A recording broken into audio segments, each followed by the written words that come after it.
گاهی وقتا یه چیزهای بی‌ارزشی یا کم ارزشی در کنار ما وجود داره که قدرشون نمیدونیم، ولی بعضیا قدرشون میدونن. یکی از اون چیزا که خیلی برای من جالبه آینه است. آینه؟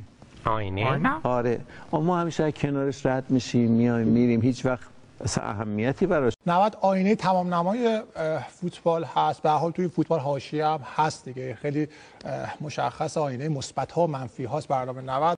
من اگه مدیر عامل استقلال بودم اجازه نمیدادم یک ثانیه برنامه در رابطه با استقلال برنامه 90 فیلم نشون بده. یک ثانیه‌اش نمیذاشتم، چون من اعتقاد دارم اون برنامه یه ابزاریه که خیلی از مشکلات جامعه رو پوشش بده. ابزاریه که میخواد جامعه رو به حاشیه ببره که خیلی از ضعف‌ها و مشکلاتی که تو مملکت هست با برنامه 90 پوشش داده بشه. این که قاب عکسه. نه این آینه است. نه قاب عکسه. اینا نگاه، این خنده داره توشه. چه قیافه مسخره یه دماغشه. تو قاشق ببین شما. میخوام بگم که این آقا داره فوتبال ایران رو نابود میکنه. وقتی تو اون دایره نباشی باید اینجوری بهت حمله بشی، مافیا میشی. وقتی بخوای حرف بزنی بگی آقا مردم گرسنن، اینا نباید تو فوتبال باشن، اینا نباشن، هزار تا انگ بهت میچسبن. ولی من حرفمو میزنم.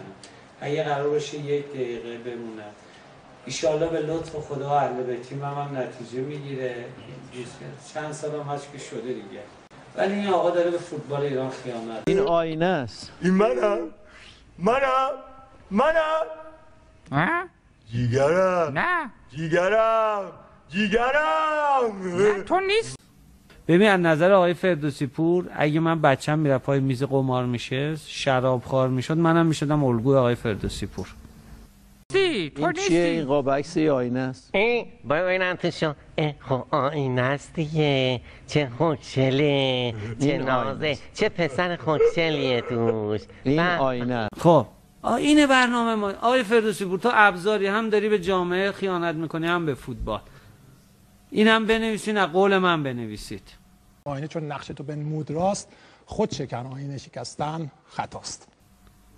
به قرآن من اگه فوتبال ما 90 نداشته باشه، این کشتی از آسیا میره فراتر. ایشون برنامه‌اش اینه که فوتبال به این روز بندازه و واقعا هم داره انجام میده. مبارکش هم باشه. این چیه؟ چشماش خوشگل بود. او خوشگل بود. این قاب عکس منه آقای مجری. از اتاق من برداشتی؟ این آینه است. کی؟ آینه است. آینه. این قاب عکس منه دیگه. اگه آینه بود که همه چی باید معلوم میشد. این عکس منه دیگه. ای بابا این آینه است. آینه‌ای که ما هر روز توش نگاه میکنیم، اینجوری خودمون رو میبینیم. آقای فردوسی پور میشینه یه سوال چالشی میکنه، من قلعه‌نویی مجبور میشم جواب بدم، ایشون سکوت میکنه.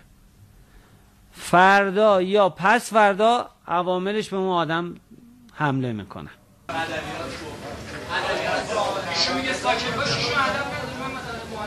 علی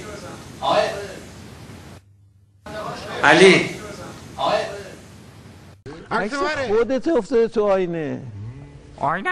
آره این آینه است. آقای مجری اون سیبیر داره، چی بگه عکس خودشه؟ این عکس خودته، ببین توی آینه. من شکلی نیستم که. چه شکلی هستی؟ ایشون هم به جامعه داره خیانت میکنه، هم به فوتبال. زمان نشون میده. من یه روزی گفتم آقا فیلم بوت الانم حالا اومده بیرون، الانم اعتقاد دارم این آقا داره این کارو میکنه. این الان شما دوتا با هم دیگه. این عکس من کی گرفته؟ از فامیل جان. عکسشو عوض کردی آقای مجری؟ چیو؟ ما این عکس کی گرفته بودیم؟ این آینه. آخه یادش بخیر، نگاه کن چقدر جوان بودم. تو اصله؟ من نمیدونم آقای سررشته داری، قانونی هست. من خواهش میکنم آقای فردوسی پور نه تصویر منو نشون بده، نه مطلبی هم من بزن. بابا ما نخواهیم تو برنامه 90 ما رو نشون بدی، مطلب بزنی، چی کار باید بکن؟ ببینم تو فکر میکنی اصلا شما خوشگلی؟ بله. چیت خوشگله؟ چه شما ببین. خب چقدر خوشگله. خب ابروها ببین، خب دماغ من ببین چه خوشگله. خب قلمی. این قلمیه. دهن من ببین، قنچه.